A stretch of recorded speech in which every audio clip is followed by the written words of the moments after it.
عزیزوں سب کو میری طرف سے ایک دفعہ پھر سلام۔ تو جیسا کہ میں آپ کے ساتھ خداوند یسوع مسیح کی ذات کے حوالے سے کلام مقدس میں جو پیشن گوئیاں کی گئیں ان کی تکمیل کیسے ہوئی، ان میں سے چیدہ پیشن گوئیوں کو میں آپ کے سامنے پیش کر رہا ہوں۔ اصل میں تو بے شمار پیشن گوئیاں ہیں خداوند کے بارے میں، اباؤٹ 300 کے لگ بھگ اولڈ ٹیسٹامنٹ میں، لیکن آج میں کروں گا جتنی بھی ہم آج کر سکے یسوع مسیح کی ذات کے حوالے سے پیشن گوئیاں جن کی تکمیل ہو چکی ہے، جو پوری ہو چکی ہیں، وہ کب کیسے پوری ہوئی، ان میں سے چند پیشن گوئیاں آپ کے سامنے پیش کی تاکہ ہم اس سارے جو کرسمس کا سیزن ہے اس کو سمجھ سکیں کہ ہمارے خداوند جب دنیا میں آئے تو وہ ایسے ہی بس نہیں آ گئے، بلکہ ان کی آمد سے ہزاروں سال پہلے، سینکڑوں سال پہلے، صدیوں پہلے بے شمار پیشن گوئیاں کی گئی تھی، اور وہ ساری پیشن گوئیاں بہو لفظ بہ لفظ پوری بھی ہوئی۔ وہ ایسے ہی نہیں کہ بس اچانک اس دنیا میں آ دھمکے، بلکہ ایک خاص پلان اور ایک خاص منصوبے کے تحت جو خدا باپ نے پہلے سے تیار کر رکھا تھا، بلکہ ہم کلام مقدس میں پڑھتے ہیں بنائے عالم سے ذبح کیا ہوا پر، یعنی کہ اس دنیا کے بنانے سے پہلے خداوند ہمارے لیے ایک ذبیحہ بن کے، ایک کفارہ بن کے آنے والے تھے، وہ بھی پہلے سے خدا کے منصوبے میں تھا۔ یہ ساری باتیں جو رونما ہوئی وہ خدا کے منصوبے میں پہلے سے تھی، لیکن جب ہم اس دنیا میں دیکھتے ہیں ان کا مقررہ وقت جو تھا اس وقت پہ وہ ہمیں نظر آئے۔ پہلے سے تیاری تھی، پہلے سے منصوبہ تھا، لیکن رونما ہونے کا ایک ٹائم تھا، ایک مقررہ ٹائم تھا۔ خداوند یسوع مسیح کے آنے کا بھی ایک مقررہ ٹائم تھا۔ تو سب سے پہلے ہم جو پیشن گوئی دیکھتے ہیں وہ کی گئی تھی کہ مسیح جو آئے گا وہ کمواری سے پیدا ہوگا۔ یہ پیشن گوئی 740 سے لے کر 686 قبل مسیح کے درمیان میں کہی گئی، تقریباً 700 سال پہلے۔ یسایہ 7واں باب اس کی 14ویں آیت میں لکھا ہے، لیکن خداوند تم کو ایک نشان بخشے گا، دیکھو ایک کمواری حاملہ ہوگی اور بیٹا پیدا ہوگا اور وہ اس کا نام ایمینویل رکھیں گے۔ یہ پیشن گوئی مسیح یسوع کی پیدائش سے تقریباً 800 سال پہلے ہو چکی تھی۔ تو اس کی تکمیل جو ہم دیکھتے ہیں، فلفلمنٹ، وہ پہلی صدی میں 6 سے 4 میں ہم دیکھتے ہیں۔ متی کی انجیل ہم جب پڑھتے ہیں تو اس کا پہلا باب ہم کھولتے ہیں تو وہاں پر ہی ہمیں ملتا ہے، اس کی 21 آیت میں لکھا ہے، اس کے بیٹا ہوگا اور تو اس کا نام یسوع رکھنا، کیونکہ وہی اپنے لوگوں کو ان کے گناہوں سے نجات دے گا۔ یہ سب کچھ اس لیے ہوا کہ جو خداوند نے نبی کی معرفت کہا تھا وہ پورا ہو، کہ دیکھو ایک کمواری حاملہ ہوگی اور بیٹا جنے گی، اس کا نام ایمانویل رکھیں گے، جس کا ترجمہ ہے خدا ہمارے ساتھ۔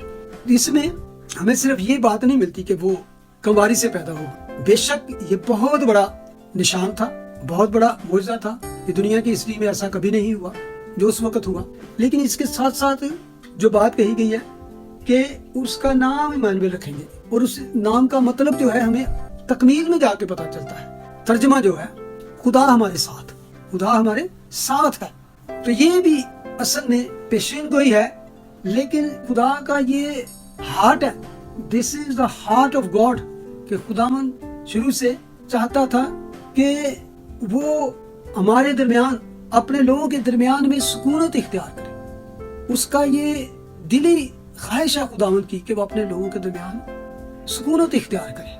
اگر آپ خروج کی کتاب میں چلے جائیں تو اس کے 25ویں باب میں جب خدا اپنے لوگوں کو اس بیابان میں ہی خیمہ اجتماع بنانے کی ہدایت کرتا ہے، اور پھر اس کے بعد ہیکل کا، اس خیمہ اجتماع کا نقشہ خدا اس کو دیتا ہے، تو لکھا ہے خروج 25 باب اس کی 8ویں آیت، اور وہ میرے لیے ایک مقدس بنائیں تاکہ میں ان کے درمیان سکونت کروں۔ آپ سوچیں کہ جو ہی خدا نے اپنی قوم کو مصر کی غلامی سے نکالا تو اس کو نکال کے اس نے کہا چلو بھائی بیابان کے بعد پھٹکتے پھرو، آوارہ پھرتے رہو، نو، ایسا نہیں تھا۔ خدا کا اس قوم کے لیے ایک خاص مقصد تھا۔ 25 سے لے کر آخر تک خروج میں جا پڑے تو وہ صرف اس خیمہ اجتماع، اس مسکن کو بنانے کے اتنی ڈیٹیلز لکھی ہیں کہ آپ کئی دفعہ پڑھتے ہیں کہتے ہیں کیا صندوق دی ڈیٹیل، لیمپ سٹینڈ دی، اس کی ایک ایک کیل کی وہاں پہ، تو کیوں؟ کہ خدا کا یہ دل تھا کہ وہ صرف ان کو نکال کے تو چھوڑ نہیں دینا چاہتا تھا، بلکہ ان کے درمیان سکونت کرنا چاہتا تھا. That is the heart of our God. شروع سے اس کا یہ دل تھا. تو پھر یہاں پر اس بات کی تکمیل دیکھتے ہیں کہ یہاں پر اس کا نام ایمان میں رکھیں گے جس کا ترجمہ ہے خدا ہمارے ساتھ، نہ صرف درمیان بلکہ ساتھ. یعنی کہ ہر ایک جو اس کے پاس ہے وہ اس کو اپنے ساتھ فیل کر سکتا، اپنے ساتھ، یعنی کہ وہ آپ کا ساتھی بن کر آپ کے نہ ساتھ بلکہ آپ کے اندر آ کے بسنا چاہتا ہے. کیسا زبردست پیغام. تو یہ کمواری سے پیدا ہونا اور خداوند کا اپنے لوگوں کے درمیان میں آنا، یہ تکمیل ہم دیکھتے ہیں. آگے چلتے ہیں. ایک اور پیشن گوئی تھی جو تقریباً 1500 سال پہلے کی گئی تھی، 1428 سال پہلے قبل از مسیح، جو ہم گنتی کی کتاب میں پڑھتے ہیں کہ مسیح کی آمد میں سٹارز، ستارہ ایک نشان ہوگا. آپ کو یاد ہوگا گنتی کی کتاب، بلام نبی کی معرفت خدا نے یہ پیشن گوئی کی. تو گنتی کی کتاب کے 24 باب میں اس کی 17ویں آیت میں لکھا ہے، میں اسے دیکھوں گا تو صحیح پر ابھی نہیں. یعنی کہ یہ کسی فیوچر کی بات کر رہا ہے. وہ مجھے نظر بھی آئے گا پر نزدیک سے نہیں. یعنی کہ اس کا ابھی جو ٹائم ہے وہ دور ہے، اور وہ جو مقام ہے، جگہ ہے، وہ بھی دور ہے. یعقوب میں سے ایک ستارہ نکلے گا اور اسرائیل میں سے ایک عصا اٹھے گا. اور اس کی تکمیل ہم پہلی صدی میں دیکھتے ہیں، 6 سے 4 صدی میں. متی 2 باب میں جب وہ مجوسی اس کو ڈھونڈتے ہوئے آئے تو انہوں نے پوچھنا شروع کیا. اس کی دوسری آیت میں کہ یہودیوں کا بادشاہ جو پیدا ہوا ہے وہ کہاں ہے. تو پورب میں اس کا ستارہ دیکھ کر ہم سے سیدھا. یہ اس علاقے کی بات کر رہے ہیں جس علاقے میں یہ نبی تھا جس نے یہ پیشن گوئی کی. تو اس علاقے میں یہ سارا بہت مشہور تھا. ادھر بہت سے ستارہ سنارش اور یہ وہ لوگ دانیل کے دور میں بھی ہم دیکھتے ہیں اس علاقے میں یہ سب باتیں مشہور تھی. وہ ستارہ شناسی میں بہت زیادہ ماہر تھے، علوم رکھتے تھے. تو انہوں نے جب یہ سارا کچھ پاس کرتے رہے اپنی نسلوں میں، تو جب ٹائم آیا تو پھر وہ یروشلم کی طرف روانہ ہوئے. تو وہاں پہنچ کر انہوں نے یہودیوں کا بادشاہ کو ڈھونڈنا شروع کیا. تو ہیرودیس یہ سن کر بلکہ یروشلم کے سارے لوگ گھبرا گئے، کیونکہ پورب میں اس کا ستارہ دیکھ کر ہم اسے ڈھونڈنے آئے. بلکہ ہم خداوند یسوع مسیح کو بھی صبح کا چمکتا ہوا ستارہ کہتے ہیں. یہ بھی ایک ٹائٹل میں سے ان کا ہے. جیسے میں نے کہا مکاشفہ کتاب میں آخر میں چلے جائیں، 22واں باب اس کی 16ویں آیت میں بھی ہم پڑھتے ہیں، مجھے یسوع نے اپنا فرشتہ اس لیے بھیجا کہ کلیسیا کے بارے میں تمہارے آگے ان باتوں کی گواہی دے. میں داؤد کی اصل و نسل اور صبح کا چمکتا ہوا ستارہ ہوں. تو یہ پیشن گوئی بھی پہلے سے تقریباً 1500 سال پہلے کی گئی تھی. اس کی تکمیل ہم کلام مقدس میں پوری ہوتی بھی دیکھتے ہیں. پھر ایک پیشن گوئی کی گئی تھی تقریباً 750 سے قبل از مسیح کے درمیان کہ مسیح بیت لحم میں پیدا ہوگا. میکا 5 باب اس کی دوسری آیت میں لکھا ہے، لیکن اے بیت لحم افراتا، اگرچہ تو یہودا کے ہزاروں میں شامل ہونے کے لیے چھوٹا ہے، تو بھی تجھ میں سے ایک شخص نکلے گا اور میرے حضور اسرائیل کا حاکم ہوگا، اور اس کا مصدر زمانہ سابق، ہاں قدیم الیام سے ہے. قدیم الیام سے ہے، یعنی کہ اس کا جو تعلق ہے وہ کہاں سے آ رہا ہے؟ قدیم الیام سے. یعنی کہ اس کے پیچھے چلے جائیں تو آپ کو پتہ نہیں چلے گا کہاں سے آ رہا ہے. تو پھر ہم اس کی تکمیل دیکھتے ہیں نئے عہد نامہ میں، متی کی انجیل میں 2 باب میں ہم جا کے دیکھتے ہیں. جب یسوع ہیرودیس بادشاہ کے زمانہ میں یہودیہ کے بیت لحم میں پیدا ہوا، دیکھو کئی مجوسی پورب سے یروشلم میں یہ کہتے ہیں کہ یہودیوں کا بادشاہ جو پیدا ہوا کہاں ہے. یعنی کہ یہ بھی بیت لحم میں ان کے آنے کا مقصد تھا کہ ان کو پہلے سے ادھر سے پتا تھا کہ یہ بادشاہ کہاں پیدا ہوگا، جو ابھی ہم نے بات پڑھی ہے. بلکہ جب ہیرودیس نے کاہنوں، فقیہوں، فریسیوں سے یہ پوچھا کہ مسیح کی پیدائش کہاں ہونی ہے، اب دیکھیں غور کریں، ہیرودیس بادشاہ اس بات سے واقف تھا اور کاہن و فقیہ بھی اس بات سے واقف تھے. ان کا علم جو تھا وہ ڈیفرنٹ ٹائپ کا تھا. انہوں نے کہا ہم بادشاہ کو سجدہ کرنے آئے ہیں، لیکن ان کے پاس پروفیسی تھی مسیح کے پیدا ہونے کی. وہ بادشاہ کہہ رہے ہیں، یہ مسیح کہہ رہے ہیں. غور کریں، وہ کہتے ہیں وہ بادشاہ کہاں ہے. اور جب ہیرودیس نے ان کو اکٹھا کیا، سردار کاہنوں فقیوں کو، تو اس نے ان سے پوچھا کہ مسیح کی پیدائش کہاں ہونی چاہیے. واہ! غور کریں، یہودی جانتے تھے کہ مسیح جو پیدا ہوگا وہ بادشاہ بھی ہوگا، یعنی کہ جو بادشاہ پیدا ہوگا وہی مسیح ہوگا۔ دنیا میں کوئی بادشاہ کبھی پیدا نہیں ہوا۔ آپ کہیں گے کہ بڑے دنیا میں بادشاہ، ہیرودیس بھی تو بادشاہ تھا۔ میں کیوں کہہ رہا ہوں؟ بادشاہ کبھی پیدا نہیں ہوتے، بادشاہ بعد میں بنتے ہیں۔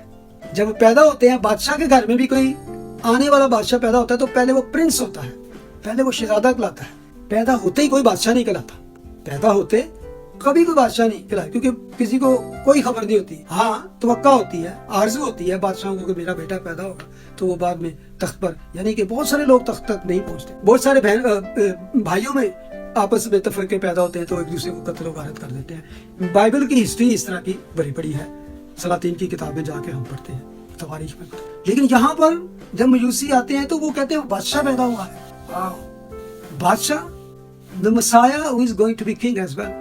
سردار کاہنوں فقیوں کو پتا تھا، اسی لیے انہوں نے کوئی نہیں حجت ہیل کی، بلکہ انہوں نے جب سارا چیک کیا تو انہوں نے کہا یہودیہ کے بیت لحم میں، کیونکہ نبی کی معرفت لکھا گیا تھا کہ اے بیت لحم، یہودا کے علاقے، تو یہودا کے حاکموں میں ہرگز سب سے چھوٹا نہیں، کیونکہ تجھ میں سے ایک سردار نکلے گا جو میری امت اسرائیل کی گلہ بانی کرے گا۔ اب یہ جب وہ پڑھ رہے ہیں تو یہ اس وقت کوئی نیا نامہ نہیں تھا ان کے پاس، یہ وہی کدھر سے میکا نبی کی کتاب میں سے انہوں نے یہ کوٹ کیا، تو ان کو بالکل پتا تھا۔ اچھا، افراطہ کا علاقہ بے شک چھوٹا تھا، لیکن صرف اس سردار، اس حاکم، اس مسیح، اس بادشاہ کے پیدا ہونے کی وجہ سے وہ آگے اس کو اس طرح کوٹ کرتے ہیں کہ تو ہرگز چھوٹا نہیں، سب سے چھوٹا نہیں ہے، کیونکہ اس میں سے نکلنے والا شخص جو تھا اس نے اس علاقے کی بھی اہمیت کو بڑھا دیا۔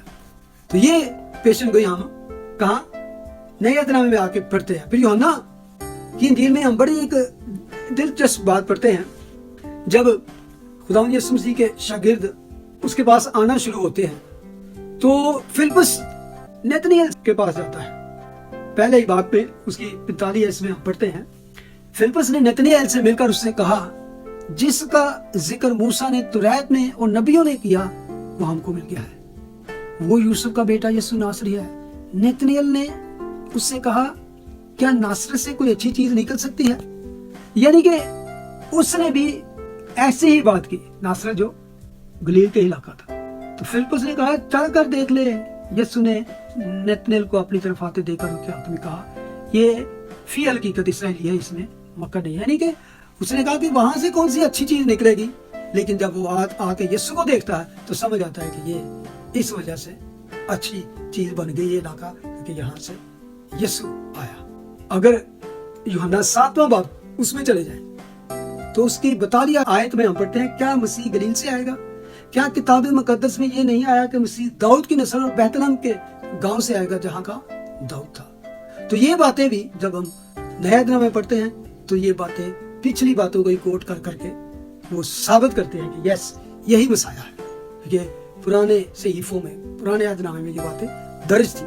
چوتھی پیشن گوئی کی طرف چلتے ہیں کہ پیدائش سے ہی مسیح کو مارنے کا، اس کو قتل کرنے کا ایک بڑا منصوبہ بنا۔ یہ پیشن گوئی بھی 627 سے 586 قبل مسیح یرمیہ نبی کی معرفت رقم کر دی گئی تھی۔ یرمیہ 31:15 میں ہم پڑھتے ہیں، خداوند یوں فرماتا ہے کہ راما میں ایک آواز سنائی دی، نوحہ اور زار زار رونا، راخل اپنے بچوں کو رو رہی ہے، وہ اپنے بچوں کی بابت تسلی پذیر نہیں ہوتی کیونکہ وہ نہیں ہے۔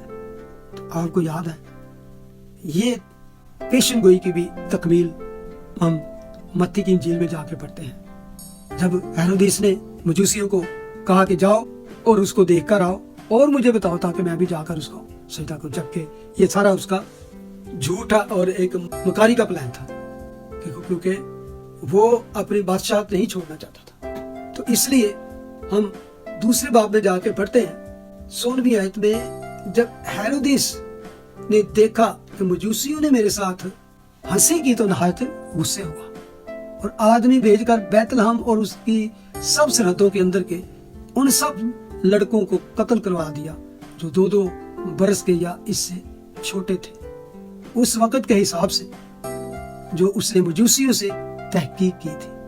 اس وقت وہ بات پوری ہوئی